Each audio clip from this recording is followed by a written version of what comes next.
प्रिय मित्रों, स्वागत है आपका आपके अपने चैनल प्रदीप में। आज हम लोग चर्चा करने वाले हैं श्वसन तंत्र और परिसंचरण तंत्र से महत्वपूर्ण कई प्रश्नों पे। आपको बता दें, एनिमल किंगडम के सभी प्रश्न जो PYQ में आपसे पूछे गए हैं उन सभी को हम लोग कंप्लीट कर चुके हैं। उसके बाद हम लोगों ने स्टार्ट किया था आपका यह सेगमेंट जिसमें हम लोग एनिमल फिजियोलॉजी से आगे बढ़ रहे थे, जिसमें पहला चैप्टर हमने आपको पूरे 140 या 135 क्वेश्चन थे, हमने पूरा आपका करवा दिया था और वह था आपका पाचन और उत्सर्जन से संबंधित था। उसके बाद दूसरा चैप्टर जो है आपका यहाँ पे श्वसन तंत्र और परिसंचरण तंत्र है। आपको बता दें, यह क्वेश्चंस घटना चक्र से लिए गए हैं जो टीजीटी, पीजीटी, एलटी, जीआईसी, केबीएड, डीएसएसबी, एनबीएस, बीपीएससी, रेलवे इत्यादि सभी परीक्षाओं को ध्यान में रख करके प्रिपेयर किए गए हैं। तो इन्हीं प्रश्नों को लेकर के हम आगे की दिशा में बढ़ रहे हैं। आज का पहला प्रश्न जो आपके सामने है थोड़ा सा स्पष्ट दिख नहीं रहा है, लेकिन मैं पढ़ के सुना देता हूं, आप समझ जाएंगे। आप थोड़ा सा ही हाई लेवल पे रख दिया गया है इसका, तो आपको दिखेगा। अभी देखिए, मैं पढ़ दे रहा हूं। कह रहा है कि श्वसन के द्वारा कौन सा ऊर्जा समृद्ध यौगिक उत्पन्न करता है। कह रहा है श्वसन के द्वारा कौन सा ऊर्जा समृद्ध यौगिक उत्पन्न करता है। The energy rich compound produce through respiration is ATP, ADP, pyruvic अम्ल। उपर्युक्त में से एक से अधिक, उपर्युक्त में से कोई नहीं। ये बिहार टीचर में पूछा गया 15/12/2023 को। ये पेपर में पीजीटी के आ चुका है और इसका सही आंसर है ATP, adenosine triphosphate. High energy में देता है, ये डाइफॉस्फेट है। पायरुविक एसिड अभी एनर्जी में कन्वर्जन होगा, इसका बाद में ईटीएस में जाएगा और मोर देन वन और इसका कोई मतलब नहीं है। कह रहा श्वसन के दौरान ऑक्सीजन की उपस्थिति में ग्लूकोज के टूटने से कार्बन डाइऑक्साइड और जल निकलता है। इस क्रिया के दौरान ऊर्जा निकलती है जो एटीपी के रूप में संग्रहित होती है, जो कि हाई लेवल ऑफ एनर्जी होती है। सेकेंड प्रश्न आपके सामने है, वो पूछा जा रहा है यहाँ पे, कार्बन मोनोऑक्साइड CO मनुष्य के लिए हानिकारक है क्योंकि। अब इसका ऑप्शन यहाँ पे दिया गया है, उस 4 ऑप्शन बताना है। कह रहा है क्योंकि यहाँ पे कार्बन मोनोऑक्साइड जो है ये मनुष्य के लिए हानिकारक है, क्योंकि यहाँ पे carbon monoxide is harmful to human beings as it is. यहाँ पे पहला है कैंसर उत्पन्न करती है, दूसरा है कार्बन डाइऑक्साइड का विरोध करती है, ऑक्सीजन की तुलना में हीमोग्लोबिन से ज्यादा लगाव रखती है। तो ये आपका सही आंसर हो जाएगा। ओजोन परत का क्षय करती है, इन सबसे कोई लेना देना नहीं। सही आंसर कौन है? With the higher affinity of haemoglobin is compare to the oxygen. Oxygen से ज्यादा इसकी जो है अफिनिटी होती है, किसके साथ? तो ये हीमोग्लोबिन के साथ। कार्बन मोनोऑक्साइड गैस की हीमोग्लोबिन के प्रति बंधुता ऑक्सीजन की तुलना में ज्यादा होती। कितना? ऑक्सीजन की बंधुता कितनी होती? 4 होती है और इसकी इससे ज्यादा होती। ठीक है, कार्बन मोनोऑक्साइड की। यह गैस हीमोग्लोबिन से जुड़ करके अत्यधिक स्थायी यौगिक यानी कार्बोक्सी हीमोग्लोबिन बनाता है, जो कि ऑक्सीजन को मुक्त नहीं करता, जिससे शरीर में ऑक्सीजन का अभाव हो जाता है। अधिक देर तक यह स्थिति रहने से घुटन की वजह से व्यक्ति की मौत हो सकती है। कशेरुकी में हृदय स्पंदन होता है तंत्रिका जन मांसपेशियों द्वारा। उपर्युक्त में से ए और बी और उपर्युक्त में से कोई नहीं। यहां कह रहा है कि heart beat in the vertebrates neurogenic, myogenic, both a and b, none of these. कशेरुकियों के हृदय में उपस्थित पेसमेकर या यस ए नोड स्वयं हृदय स्पंदन उत्पन्न करता है, इसलिए कशेरुकियों का हृदय पेशीजन होता है, जबकि निम्न स्तर के जंतुओं का हृदय तंत्रिका जन होता है।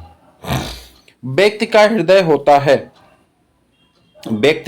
होता है तंत्रिका जन, पेशीजन, द्विपोषी और एकोद्भवी मोनोजेनिक। कह रहा जो व्यक्ति का हृदय होता है वो कैसा होता है? तंत्रिका जन होता है, पेशीजन होता है, द्विपोषी होता है या एकोद्भवी होता है। कैसा होता है? तो आप कहेंगे the heart of man is, तो वो हो जाता है मायोजेनिक। कैसा हो जाता है? मायोजेनिक, पेशीजन होता है। भ्रूणावस्था में लाल रुधिर कणिकाओं का विकास होता है।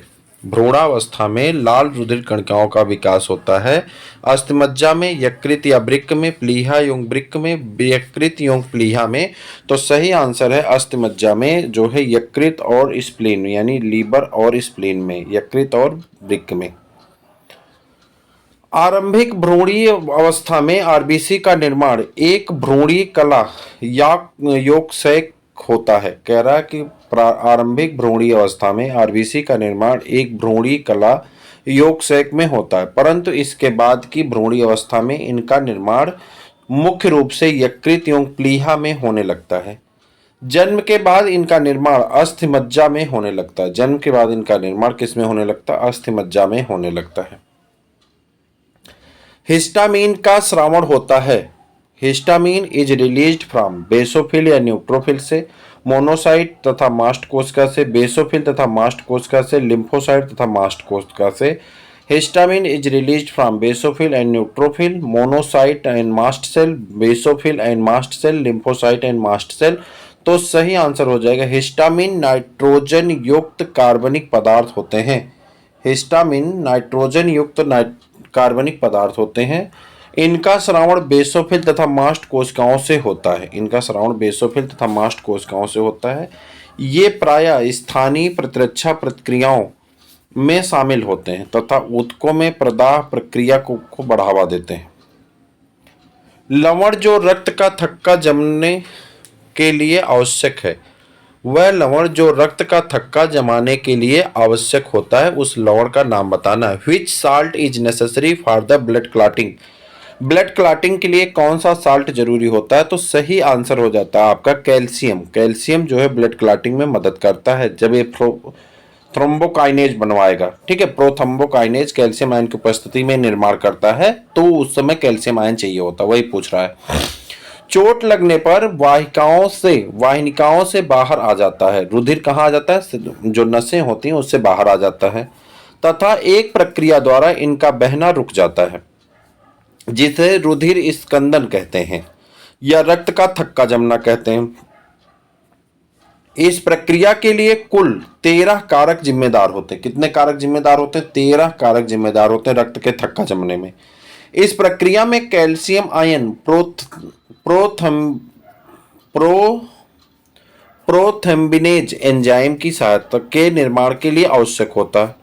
प्रोथ्रोम्बिनेज एंजाइम के निर्माण के लिए आवश्यक होता है। यह एंजाइम हिपैरिन का निष्क्रिय कर देती है। यह एंजाइम हिपैरिन को निष्क्रिय कर देता है। हिपैरिन एक एंटी प्रोथ्रोम्बिन है जो थ्रोम्बिन प्रोटीन को निष्क्रिय रखता है। थ्रोम्बिन ही प्लाज्मा में फाइब्रिनोजन को फाइब्रिन में बदलता है। थ्रोम्बिन ही प्लाज्मा के फाइब्रिनोजन को फाइब्रिन में बदलता है या फाइब्रिन रुधिर का थक्का जमाता है। रुधिर का परासरणी दाब मुख्यतः किसके कारण होता है? रुधिर का परासरणी दाब मुख्यतः अलग अलग प्रोटीन्स के कारण होता है। Oxygen, carbon dioxide, urea. सबसे सही आंसर है विविध प्रोटीन, अलग अलग प्रोटीन के कारण होता है। रुधिर प्लाज्मा में उपस्थित प्रोटीन्स एल्ब्यूमिन तथा ग्लोबुलिन्स रुधिर प्लाज्मा के रक्त को जल को रोके रखती है, इसके परासरणी दाब को बनाए रखती है। यदि प्लीहा को निकाल दिया जाए तो पट्टिकाणुओं की गिनती हो जाती है किसमें? अप्रभावित रहेगी। क्या होगी? अप्रभावित रहती है। उसके बाद आगे आ जाते हैं। प्लीहा शरीर का सबसे बड़ा लसिका अंग होता है। कह रहा प्लीहा जो है ये शरीर का सबसे बड़ा लसिका अंग है। इसके कई महत्वपूर्ण कार्य हैं, जैसे नष्ट हुई लाल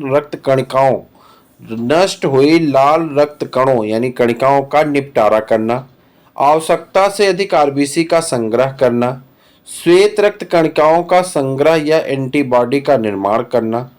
इसमें पट्टिकाणु नहीं होते, इसमें क्या होते हैं? ब्लड प्लेटलेट्स नहीं होते। यदि इसे निकाल दिया जाए तो डब्ल्यूबीसी यानी ल्यूकोसाइट की संख्या बढ़ जाती है, परंतु लिम्फोसाइट अप्रभावित रहता है। निम्न अंगों में किस एक को रक्त बैंक के नाम से जाना जाता है? Which one of the following organs can be called a sort of blood bank? कह रहा किन्हें हम लोग ब्लड बैंक कहते हैं, रक्त बैंक कहते हैं? हार्ट को, लीवर को, स्प्लीन को, लंग्स को। सही आंसर कौन है? स्प्लीन है। सही आंसर कौन है? स्प्लीन है। तिल्ली या यकृत दो भ्रूणावस्था के समय रक्त का निर्माण करते हैं। तिल्ली या यकृत दोनों भ्रूणावस्था के समय रक्त का निर्माण करते हैं और वयस्कावस्था में, और जब वयस्क अवस्था आती है तो में अचानक रक्त आपूर्ति बाधित होने पर तिल्ली रुधिर का निर्माण करता है, क्योंकि इसमें बहुत सी आरबीसी तथा डब्ल्यूबीसी का संग्रह होता है। वृद्ध रक्ताणु नष्ट किए जाते हैं।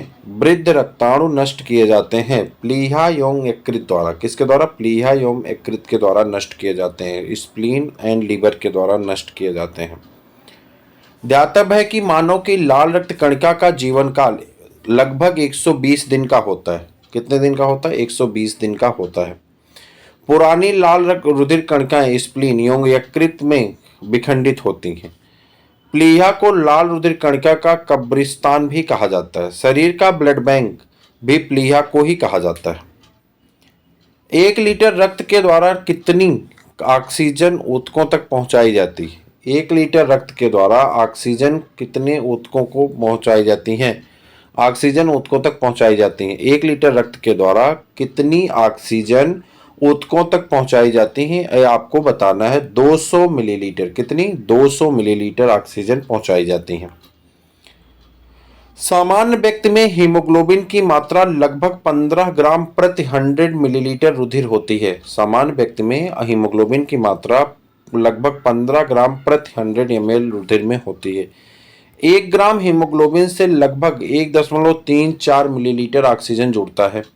इस प्रकार 100 मिलीलीटर रुधिर लगभग 20 मिलीलीटर अर्थात 15 गुणे 1.34 ऑक्सीजन ऊतकों तक पहुंचाएगी, जबकि 1 लीटर द्वारा रुधिर द्वारा 200 ml ऊतकों तक पहुंचाई जाती हैं।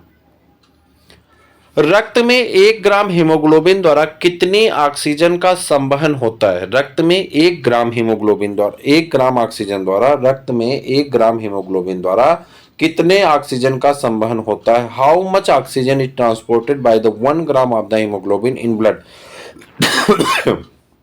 1 ग्राम हीमोग्लोबिन द्वारा कितना ट्रांसपोर्ट किया जाएगा आपको बताना है। 1.34 ml। कितना? अभी ऊपर व्याख्या में आप पढ़े थे 1.34 ml। कैसे? देखिए, एक अणु हीमोग्लोबिन का 4 ऑक्सीजन के अणुओं को जोड़ता है। एक हीमोग्लोबिन का अणु कितने ऑक्सीजन अणुओं को जोड़ता है? 4 ऑक्सीजन के अणुओं को जोड़ता है, तथा 1 ग्राम हीमोग्लोबिन 1.34 ml ऑक्सीजन का परिवहन करता है। लगभग 100 ml रुधिर 15 ग्राम हीमोग्लोबिन होता है, इसलिए 100 ml रुधिर में लगभग 20 ml ऑक्सीजन का परिवहन होता है। एक स्वस्थ वयस्क व्यक्ति कितने ग्राम हीमोग्लोबिन रुधिर में क्या करता है? ये पंप करता है, यानी रुधिर में चलता है, तो कितने ग्राम होते हैं? तो ये आपका सही आंसर हो जाएगा 13 से 15 मिलीग्राम आपका हीमोग्लोबिन होना चाहिए एक स्वस्थ व्यक्ति है तो। एक स्वस्थ वयस्क व्यक्ति में हीमोग्लोबिन की मात्रा लगभग 15 ग्राम प्रति 100 मिलीलीटर रुधिर होती है। एक हीमोग्लोबिन अणु संवहन करता है 4 ऑक्सीजन के अणुओं का, 3 ऑक्सीजन के अणुओं का, 2 ऑक्सीजन के अणुओं का और 1 ऑक्सीजन के अणु का। 1 हीमोग्लोबिन मॉलिक्यूल कैरीज, एक हीमोग्लोबिन मॉलिक्यूल कैरी करता है 4 मॉलिक्यूल ऑफ ऑक्सीजन। हीमोग्लोबिन के एक अणु में 4 हीमोग्लोबिन प्रोटीन से जुड़े होते हैं। प्रत्येक हीम अणु में एक फेरस आयन होता है जो ऑक्सीजन को बांधता है, अतः एक हीमोग्लोबिन 4 ऑक्सीजन का परिवहन करता है। रुधिर में पेस मेकर होता है, रुधिर में पेस सेंटर होता है, रुधिर का पेस सेंटर होता है AB घुंडी। कौन होता है? AB घुंडी। ठीक है, तो हृदय में पेशी स्तर में दाएं अलिंद के ऊपरी भाग में एक संरचना होती है जिसे SA नोड कहते हैं। यहाँ से हृदय की धड़कन आरंभ होती है। कह रहा है यहाँ से SA नोड से हृदय की धड़कन क्या होती है? आरंभ होती है, अतः इसे पेसमेकर भी कहते हैं। जबकि दाएं अलिंद से निचले भाग में एक AB नोड एट्रोवेंट्रिकुलर नोड होता है जो हृदय के अन्य भागों में धड़कनों को भेजता है। इसे पेस सेंटर के नाम से भी जाना जाता है। पुरकिंजे तंतु उपस्थित होते हैं कहाँ पे? तो हृदय में पाए जाते हैं। पुरकिंजे तंतु कहाँ पाए जाते हैं? हृदय में। जब मैं एनसीईआरटी पढ़ा रहा था तो इस पे पूरा फोकस किया था। देखिए टीजीटी 16 में पूछा गया प्रश्न है। कह रहा है स्पंदन का सूत्रपात हृदय की दीवार की पेशियों में होता है। स्पंदन का सूत्रपात कहाँ होता है? हृदय की दीवार की पेशियों में होता है, अर्थात यह हृदय पेशी क्रिया है। स्तनधारियों के विशिष्ट हृदय पेशी के प्रसारण तंत्र में दो घुंडियां होती हैं, सिरा अलिंद घुंडी यानी यस ए नोड, तब जबकि अलिंद निलय घुंडी जिसे ए बी नोड कहते हैं। इन घुंडियों के तंतुओं को गुठीय तंतु कहते हैं। हृदय के प्रत्येक स्पंदक का प्रारंभ यस ए घुंडी से होता है। विशिष्ट प्रसारण तंत्र के कुछ तंतु यस ए घुंडी के सीधे ए बी घुंडी से जोड़कर संकुचन प्रेरणा प्रसारण का अंतर घुंडीय पथ स्थापित करते हैं। ए बी घुंडी से ये प्रेरणाएं निलयों की दीवारों में जाती हैं। ए बी घुंडी से निलयों की दीवारों में जाने वाली संवहनी तंतुओं को पुरकिंजे के तंतु कहा जाता है। ए बी घुंडी से निलियों की दीवारों में जाने वाले संवहनी तंतुओं को पुरकिंजे के तंतु कहा जाता है। ये आपका एक इंपॉर्टेंट पॉइंट यहाँ पे छुपा हुआ है। आगे बढ़ते हैं। कह रहा है हृदय को जाने वाली सभी जो है यहाँ पे जो भी दिया गया है, हृदय को जाने वाली सभी तंत्रिकाएं यदि काट दी जाएं तो लयबद्ध रूप से धड़कता रहेगा, धड़कन बंद कर देगा, लय विहीन होकर धड़कता रहेगा, सिकुड़ जाएगा। कह रहा है if all the nerve supply the heart are cut the heart will beat rhythmically, stop breathing, beat rhythmically, shrink. तो सही आंसर क्या हो जाएगा? यस ए नोड धड़कन की उत्पत्ति करता है, परंतु हृदय दर का नियमन तंत्रिकी तथा हार्मोनल दोनों रूप से होता है। यदि हृदय से संबंधित सभी तंत्रिकाएं काट दी जाएं तो हृदय अनियमित होकर धड़कता रहेगा, क्योंकि हृदय के अंदर संचरण मार्ग के प्रत्येक भाग में बिना किसी बाह्य उद्दीपन के आवेग उत्पन्न करने की क्षमता होती रहती है। एक वयस्क मानव में सिस्टोलिक और डायस्टोलिक का दाब कितना होता है? तो सिस्टोलिक और डायस्टोलिक का दाब होता है जिसे रक्तदाब कहते हैं 120 mmHg और 80 mmHg। सिस्टोलिक दाब यह हृदय संकुचन की अवस्था होती है, हृदय में इनका मान 120 mmHg होता है। डायस्टोलिक दाब यह हृदय के शिथिलन की अवस्था होती है जिसका मान 80 mmHg होता है। स्वस्थ मनुष्य का बीपी 120/80 Hg होता है। खरगोश के दाएं व बाएं फेफड़े में पिंडों की संख्या होती है। खरगोश के दाएं व बाएं फेफड़े में पिंडों की संख्या होती है 2-4, 1-2, 4-2 और 6-3। तो कह रहा खरगोश के दाएं व बाएं फेफड़े में पिंडों की संख्या होती है, कितनी होती है? तो 4 और 2 होती। कितनी होती? 4 और 2। खरगोश के दाएं फेफड़े 4 पिंडों तथा बाएं फेफड़े 2 पिंडों में बटे होते हैं। दाएं फेफड़े अग्र पिंड, पश्च पिंड, अग्र एजाइगस पिंड तथा पश्च एजाइगस पिंड में विभाजित होता है, जबकि बायां फेफड़ा अग्र पिंड और पश्च पिंड में विभाजित होता है। स्तनधारियों में रुधिर का दोहरा परिपथ संबंधित है। स्तनधारियों में रक्त का दोहरा परिपथ संबंधित है। जोड़ीदार धमनियों से, जोड़ीदार सिराओं से रुधिर शीघ्रता से हृदय के 2 परिसंचरित होता है। पूरी सक्रियता 2 बार होती, प्रथम हृदय में फेफड़े तक और वापस फिर हृदय से संपूर्ण शरीर तक। तो यही सही है। प्रथम जो है कहाँ से? The process of the completed 2 terms, one from the heart to lungs and second to the heart to the all part of the body. Amphibia, सरीसृप, पक्षी तथा स्तनधारी सभी के रुधिर का दोहरा परिपथ होता है। इसमें एक बार हृदय व फेफड़े के बीच तथा एक बार हृदय और शरीर के दूसरे अंगों के बीच रुधिर का परिवहन होता है। हालांकि पक्षियों व स्तनधारियों के हृदय में 4 कक्षक होते हैं, अतः इनमें एक परिपथ पूर्ण रूप से स्थापित होता है। दोहरा परिसंचरण तथा दोहरा शोषण क्रमशः पाया जाता है। दोहरा परिसंचरण और दोहरा शोषण क्रमशः पाया जाता है स्केलियोडॉन तथा राना में, अरिक्टोलेगस तथा कोलंबा में, यूरेमेटिक्स तथा राना में, राना तथा कोलंबा में। कह रहा double circulation and double respiration is found respectively इन, किसमें पाए जाते हैं? तो सही आंसर हो जाता है आपका अरिक्टोलेगस और कोलंबा में। एरेक्टोलेगस तथा कोलंबा जो है, एरेक्टोलेगस मतलब खरगोश में दोहरा रक्त परिसंचरण तंत्र तथा कबूतर में दोहरा रक्त परिसंचरण तंत्र पाया जाता है। दोहरा रक्त परिसंचरण तंत्र में रक्त पूरे शरीर में संचरण के पूर्व 2 बार हृदय से गुजरता है। यह परिसंचरण तंत्र स्तनधारियों की एक प्रमुख विशेषता है।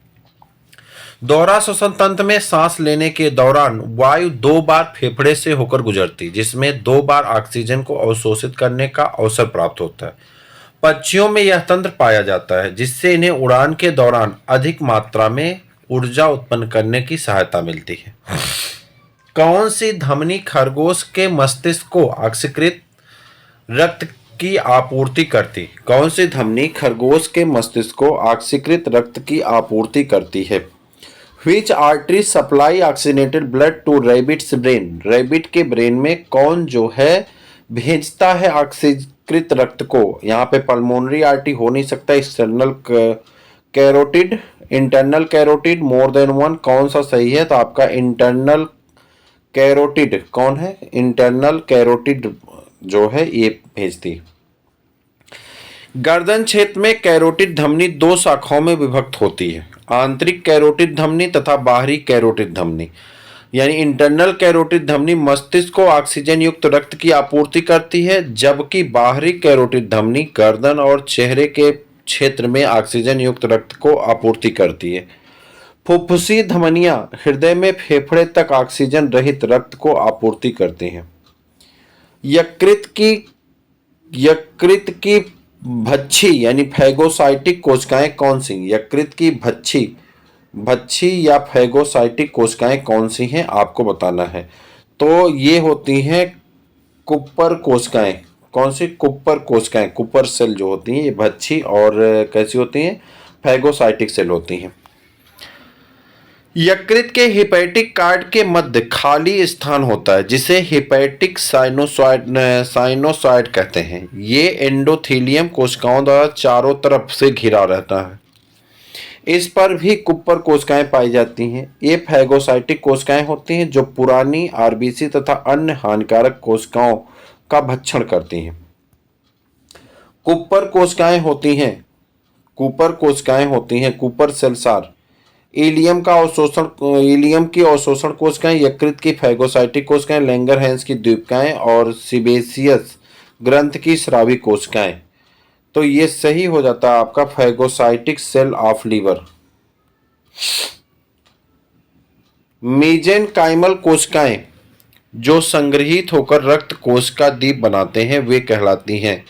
मेजेनकाइमल कोशिकाएं जो संग्रहित होकर रक्त कोश का द्वीप बनाते हैं वे कहलाते हैं हीमोब्लास्ट, मीसोब्लास्ट, फाइब्रोब्लास्ट और एंजियोब्लास्ट।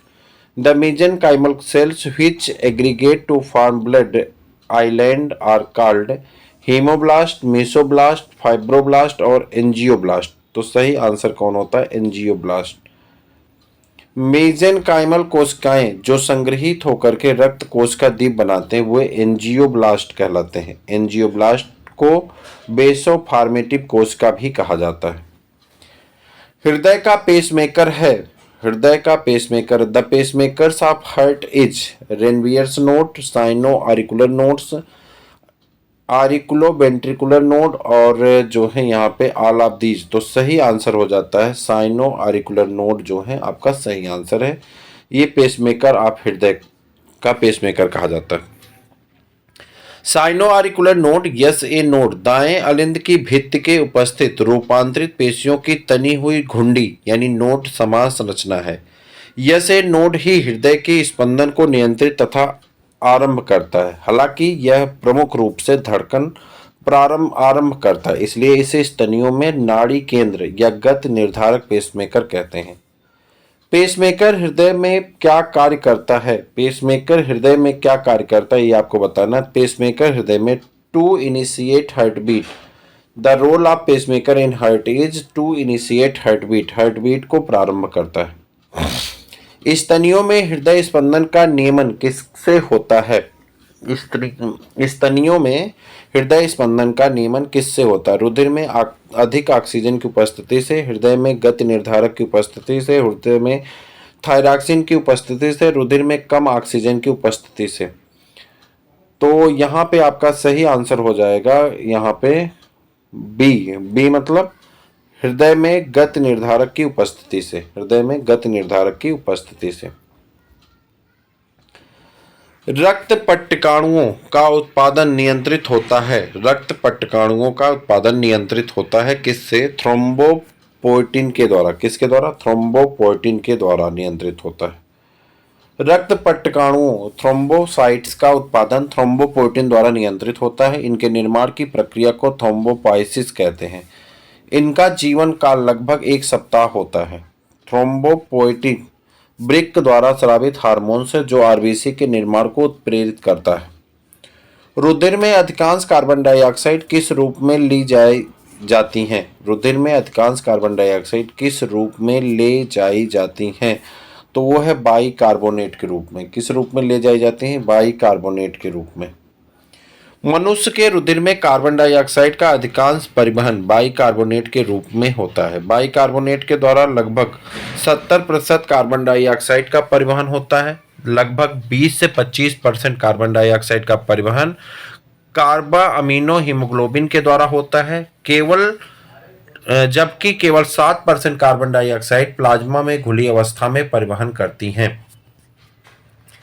अगला प्रश्न आपके सामने है, कह रहा श्वसन सतह पर ऑक्सीजन एवं कार्बन डाइऑक्साइड का विनिमय किस प्रक्रिया द्वारा होता है? श्वसन सतह पर ऑक्सीजन एवं कार्बन डाइऑक्साइड का विनिमय किस प्रक्रिया द्वारा होता है? तो आप कहेंगे exchange of oxygen and carbon dioxide at the respiratory surface occurs through active transport osmosis diffusion. किसके द्वारा होता है आपको ये बताना है।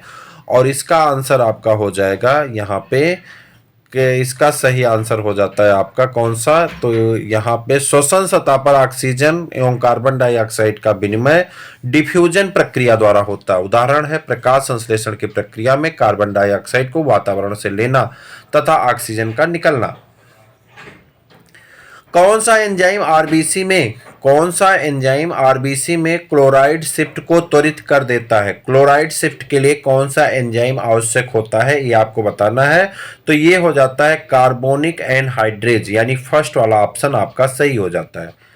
कार्बोनिक एनहाइड्रेज एंजाइम जिंक युक्त होता है। यह एंजाइम केवल आरबीसी में उपस्थित होता है, जिससे अधिक मात्रा में कार्बनिक अम्ल आरबीसी में बनता है।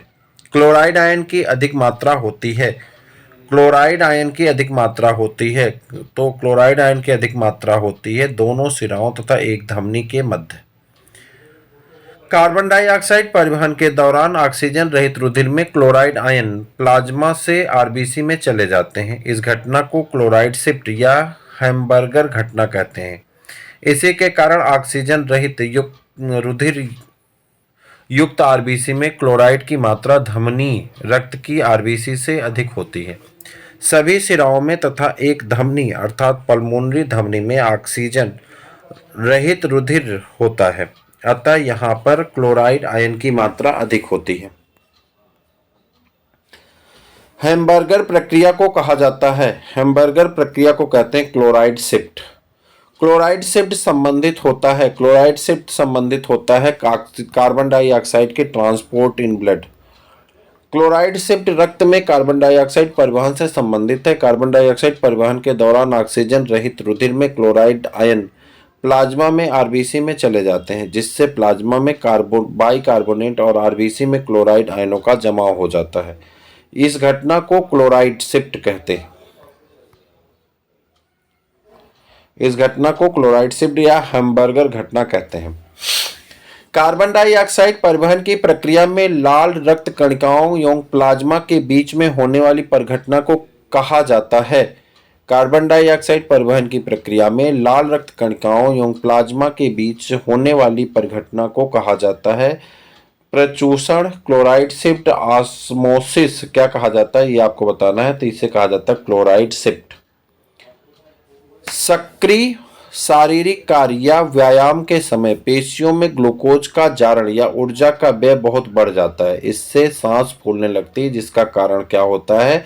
इसका कारण होता है थकान। इसका कारण क्या हो जाता है? थकान हो जाता है। क्या हो जाता है इसका कारण?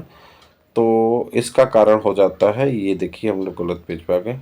तो इसका कारण हो जाता है ऑक्सीजन डक्ट। क्या हो जाता है? Oxygen duct. कह रहा during body activity of the exercise that burning of the glucose of the expenditure of the energy increasing excessively due to which one goes out to the breath, तो oxygen depth के नाम से जाना जाता है।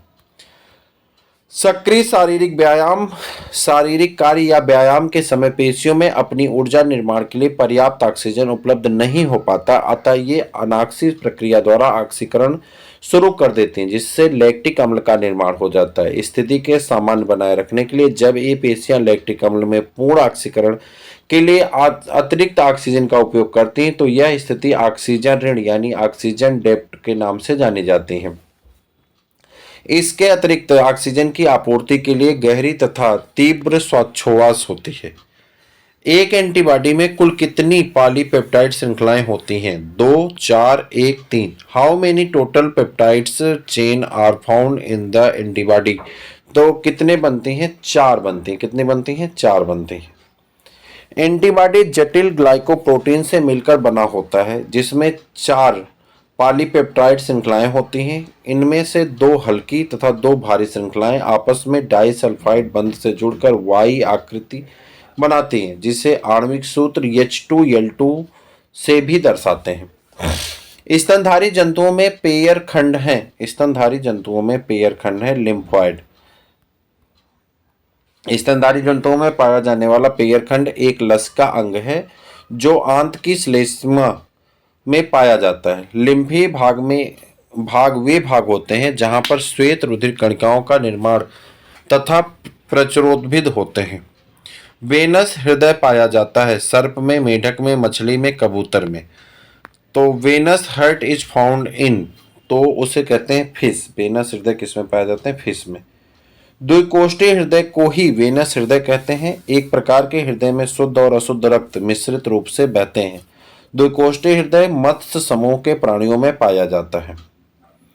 मास्ट कोशिकाएं स्रावित करती हैं। मास्ट कोशिकाएं स्रावित करते हैं हिपैरिन। मास्ट कोशिकाएं किसको स्रावित करती हैं? हिपैरिन को स्रावित करती हैं। मास्ट कोशिकाएं एक प्रकार की श्वेत रक्त कोशिकाएं हैं, जो प्रतिरक्षा प्रक्रियाओं को नियंत्रित करने व प्रतिरक्षा प्रणाली में महत्वपूर्ण भूमिका निभाती हैं। इनके द्वारा हिस्टामिन, हिपैरिन, साइटोकिन्स आदि रसायनों का स्राव होता है। कौन सी कोशिकाएं प्रतिरक्षण प्रणाली से संबंध है? कौन सी कोशिकाएं प्रतिरक्षण प्रणाली से संबंध है, ये आपको बताना है। Which cell are involved in immune response? तो कौन है? लिम्फोसाइटिक सेल है। लिम्फोसाइटिक WBC का एक प्रमुख प्रकार है। रुधिर कणिकाओं में लिम्फोसाइट का भाग 20 से 25% होता है। यह 2 प्रकार की होती हैं। टी लिम्फोसाइट, ये कोशिका आधारित प्रतिरक्षा तंत्र CMI है। ये रसायन द्वारा अन्य रोगजनकों जीवों को मारती हैं। बी लिम्फोसाइट्स, ये एंटीबॉडी आधारित प्रतिरक्षा तंत्र हैं जो एंटीबॉडी बनाती हैं। किस श्वेत रक्ताणु में सेम के बीज जैसा केंद्रक पाया जाता है? बेसोफिल में, मोनोसाइट में, न्यूट्रोफिल में, इयोसिनोफिल में। Which leucocytes has a bean shaped nucleus? किसमें बीन शेप्ड न्यूक्लियस पाए जाते हैं, ये आपको बताना है। तो ये पाए जाते हैं मोनोसाइट्स में। किसमें पाए जाते हैं? मोनोसाइट्स में। और उसके बाद आ जाते हैं मोनोसाइट सबसे बड़ी श्वेत रक्त कणिकाएं होती हैं। इनका केंद्रक सेम के बीज के जैसा होता है। निष्क्रिय प्रतिरक्षा के लिए नोबेल पुरस्कार दिया गया था। निष्क्रिय प्रतिरक्षा के लिए नोबेल पुरस्कार दिया गया था एमिल वान बेहरिंग को। एमिल वान बेहरिंग ने सर्वप्रथम निष्क्रिय प्रतिरक्षा के बारे में बताया। इन्होंने एंटी डिप्थीरियल सीरम बनाया। इसको निष्क्रिय प्रतिरक्षा का पितामह कहते हैं। इन्हें वर्ष 1901 में चिकित्सा क्षेत्र में प्रतिरक्षा के लिए नोबेल पुरस्कार दिया गया था। एडवर्ड जेनर ने एंटीसेप्टिक सर्जरी के बारे में बताया था। ए फ्लेमिंग ने सर्वप्रथम एंटीबायोटिक्स की खोज की थी, जबकि वॉक्समैन ने एंटीबायोटिक शब्द दिया था।